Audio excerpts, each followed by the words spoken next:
Thank you very much. How do you say thank you in sometimes? Stupid.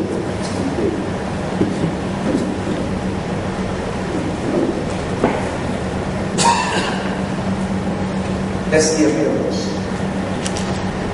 Lack, poverty, disease, impossibility, failure, poor, defeated. What's the truth? Abundance, prosperity, health, possibility, success, reach, victory, possess all. That's the truth. Learn to think true rather than appearance. You got to get past this, remember? You got to change your thinking before you can be transformed. Are you with me? So far so good? You're still right here. I think some of you are right here, so I have to change. The journey to breakthrough is not just a prayer. The journey to breakthrough is prayer plus doing what is necessary. And one of the most necessary things is changing the way you live. Are you with me? Remember, your thoughts are the originator of everything in your life.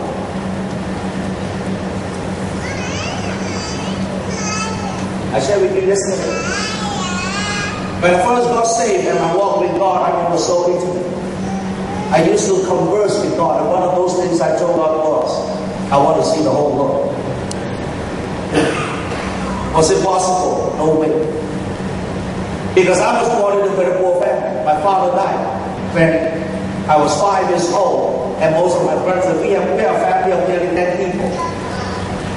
My father died when only one of these 10 siblings that I had was born. My mother has to work her heart and her life out after that, as a single mother looking after the 10 children she has. It was tough. It was difficult. I know what is about. Believe me. In a small little town. But I would talk to God and say, God, I want to see this world. Life will not be complete if I don't see your creation. I want to feel it, smell it, touch it. It was already approved. And when we answer the call of God to full-time ministry, the place that we were called to find in the first world was in the place, 99.9% Muslim. Of all the places to start a church, 99.9% Muslim. Prior to that, I was given a great offer by one of the biggest churches in Kuala Lumpur. The senior pastor came to me and offered me the post of assistant pastor. I was thinking whether to take up the offer. But he was growing impatient. So one day he called me to the office and asked me, why am I taking such a long time? Hey, every young graduate from Bible school, that's an offer to die for. You don't have to fast and pray. You just think, because it's so prospective. It's one of the biggest churches in the whole city. But I was thinking, because in my heart I was not settled whether that was God. Then he called me into the office and said, why are you taking such a long time to think about this? My boss is getting impatient, and they asked me when they can meet me. So I told this senior pastor and say that in my heart, I have this small town that I'm thinking of wanting to do in some church. Then he asked me what's the name of that town. So I mentioned the name of the town, and he knows it is nothing but a new housing area, 99% Muslim, and the only people that I can probably reach to is the non-Muslim students in the university. And then he made this statement. He shouldn't have made this statement, but thank God he made that statement. He can make the statement about whole destiny would change. And the statement he made was this: what good come out of an insignificant town You say the wrong word. And immediately inside me was the challenge. I will show you what can come out of that place. That second I make up my mind. I'm not going with it. And today, that work is still under us. And we have seen graduates that are all over the world, right? Some in the highest position in our world. Brothers and sisters, your thoughts are important. How you see things. Are you with me? Not the physical eye sees, but the way your mind sees. And out of that place, when we went there, oh, it was about 99.9% Muslim. But we keep reminding ourselves, what we see is not what God has called us to. There are bigger, better things ahead. Tell your neighbor, there are better and greater things ahead for your life.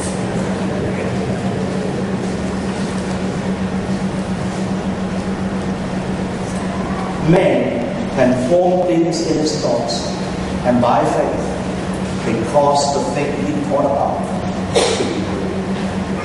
Look at this beautiful, wonderful world that we're living in right now. Look at this iPad. I mean, what a marvel. It begins first in the thought of one man. Today, it's changed. Are you with me? We are a thinking center. In fact, this is what makes man different from all of God's other creation. We can think. And because we are created in the image of God, it makes us like God, because that is how God functioned. God thought. God had the idea. God had the imagination of the universe, and He spoke it into existence. Your thoughts are there.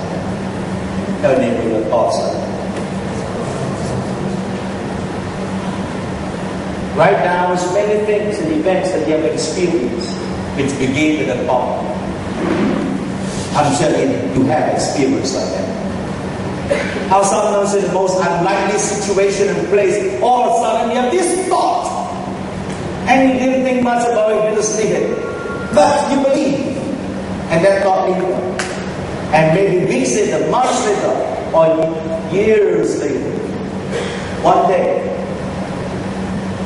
what you thought of which months or year ago has become reality. Have you had the kind of experience? Thoughts are the order. So money is the same thing. Tell me, but money is the same thing. You got to think wealth. Right? I think I'm doing.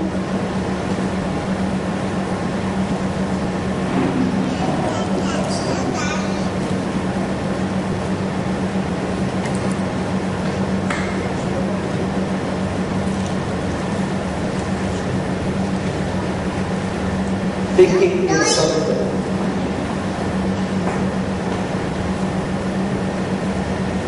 You got to think truth about your life in terms of financial prosperity. One of the things that what should I say? We have a mirror at home, right? Try to train yourself. And that's how I started. Look at yourself in the mirror. I'm sure every morning you look at yourself in the mirror and sometimes in between the day. When you look at yourself in the mirror, what do you see?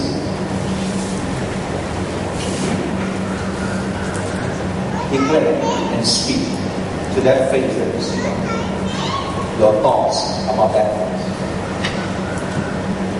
You try doing that for a period of time and you just watch. You see, church, it is good to believe in God.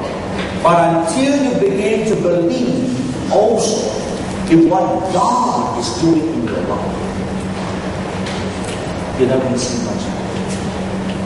Because God cannot do beyond what you can believe for yourself. Does that make sense to you? So you got to believe yourself. So here is a dilemma. Because we are taught in church, don't trust yourself, trust God only.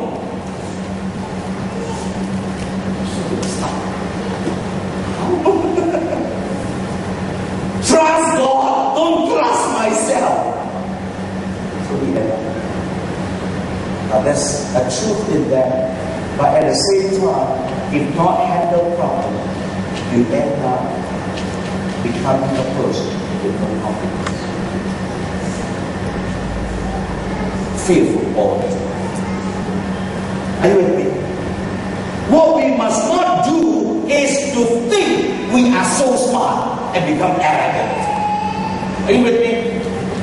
You must not become arrogant, but you must learn to believe that there is a work of grace already in your life, and that work of grace amount to something.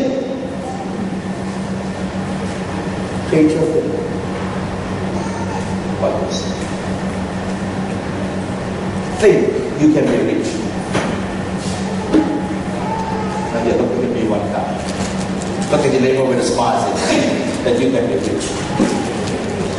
In fact, Napoleon Hill wrote a book. How many of you are familiar with Napoleon Hill? The great motivator. Napoleon Hill wrote a book called Think and Grow Rich. Very interesting. Think and Grow Rich. I have read the book. You know what I discovered? Actually, many of these great motivators, the foundation is actually from the scripture. The strange thing is this, we read the same Bible, but we see something else. You know, we see everything spiritual. There's no principles of life. It's the same thing. My teaching is not taken out from that book. But I saw it. That day, you see, tell your neighbor, truth is truth. Nobody has the monopoly to truth. If we as the church do not embrace the truth, the world at some point will discover the truth, and when they embrace it, the same truth will work for them. Are you with me? Truth works for everyone who embraces it. Hello? So now tell your neighbor, we should be the one. We should be the one. Proverbs 10:4. Lazy hands make a man poor, but diligent hands bring wealth. You got to change something. Where money comes from? Tell your neighbor, God is not going to pour money from heaven. Hello? Come on. Doesn't work like that. If you have an experience, then I want to know. Because I have never seen money drop from heaven. The principle is simply this. God works through your hands to create the wealth that you need.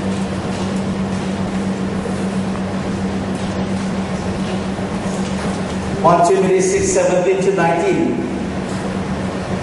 Pastor talked about it this morning. So this morning or yesterday.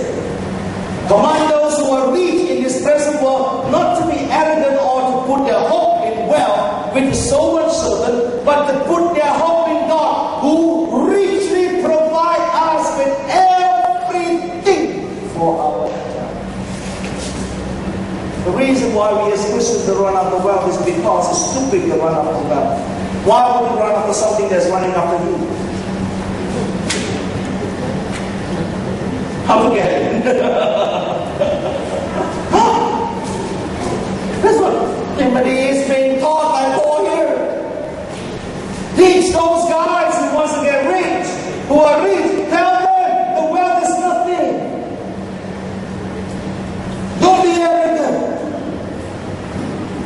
Because God can give more. When I look at our lives, I want what we have today is just the beginning of the time.